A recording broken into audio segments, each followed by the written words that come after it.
여러분 안녕하십니까? 대구 경북을 대표하는 시도 때도 없는 뉴스 송보입니다. 오늘의 주요 뉴스입니다. 16일 경북재난안전본부에 따르면 지난 13일부터 이날 오후 6시 현재까지 집중호우에 따른 산사태 등으로 경북에서 19명이 숨지고 8명이 실종됐습니다. 사망자는 예천이 9명으로 가장 많고 영주와 봉화가 각각 4명, 문경이 2명입니다. 실종자는 8명 모두 예천에서 발생했습여입니다. 부상자는 17명입니다. 1,716세대 2,600명이 임시대피소로 대피했다가 718세대 1,000여 명이 귀가했고 998세대 1,500여 명은 여전히 집으로 돌아가지 못하고 있습니다. 경북에서는 지난 13일부터 16일 오후 6시 현재까지 집중호우로 물적피해도 잇따랐습니다. 산사태로 주택 36채가 파손됐고 주택 1만 1천 가구와 영주 1산업단지가 정전 및 통신장애를 겪었습니다. 문경 559헥타르, 예천 442헥타르 등 경북 지역에서만 1,636헥타르의 농경지가 침수되거나 피해를 입었습니다. 영주에서는 한우 18두, 문경 6개 농장에서는 병아리 6만 마리가 폐사했습니다. 도로 유실도 잇따라 예천 19곳, 문경 봉화 15곳 등 경북 도내 59개 도로에서 통행이 일부 통제됐습니다. 철도도 중앙선과 용동선, 경북선 3개 노선의 열차 운행이 중단됐습니다. 제방도 38곳이 유실됐습니다. 예천이 26곳으로 가장 많고 봉화 8곳, 문경 2곳, 안동, 영주가 각 1곳입니다.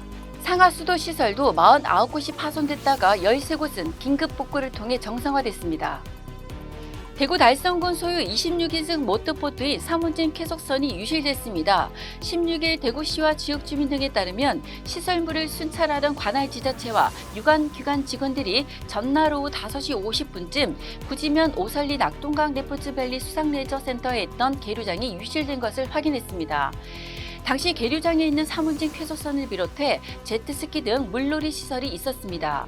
쾌속선은 합천 창녕보 상류인 율지교 인근에서 침몰한 것으로 추정하고 있습니다. 15일 오후 60대 남성이 대구 북구 태전동 태암교 인근에서 자전거를 타고 가다 팔거천에 빠져 실종됐습니다. 16일 기상청에 따르면 느리게 북상하는 정체전선 영향으로 오는 18일까지 대구와 경북에 100에서 250mm의 비가 더 올 것으로 보입니다. 피해가 심각한 경북 북부 내륙 등 많은 곳은 300mm 이상이 예상됩니다. 일부 지역에선 18일 새벽부터 낮 시간대에 최대 80mm가 넘는 비가 내릴 것으로 전망됩니다. 이번 폭우의 가장 큰 원인은 정체전선입니다. 정체전선이 발달하면서 특정 지역에 비가 집중되거나 소강 상태를 보였다가 다시 쏟아지는 양상을 반복하고 있습니다.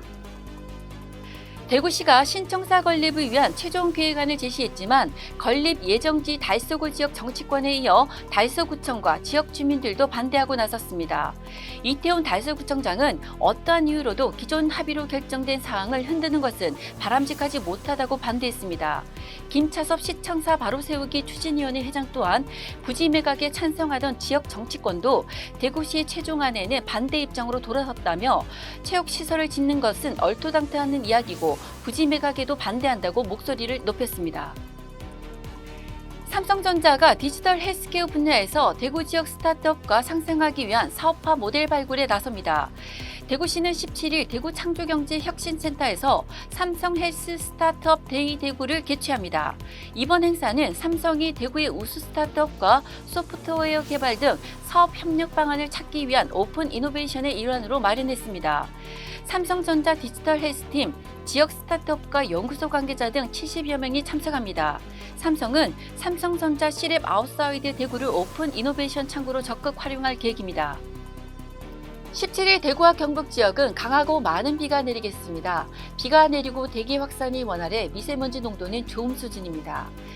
계속되는 집중호우에 의한 피해가 전국으로 확산되면서 수해 지역 주민 건강에 빨간불이 켜진 곳이 많습니다. 오염된 빗물과 넘쳐나는 쓰레기에 의해 수인성 질환과 접촉성 피부염 등 갖가지 질병이 나타나므로 피해 복구만큼이나 건강관리 또한 매우 중요합니다. 피해 주민과 복구 작업을 하는 사람들은 반드시 방수복, 긴팔옷, 긴 바지, 고무장화, 고무장갑 등을 착용해서 오염된 물질에 피부가 직접 닿지 않도록 건강관리에 유의하시기 바랍니다. 지금까지 7월 17일 월요일 영남일보 시도 때도 없는 뉴스였습니다. 다음 시간에 뵙겠습니다.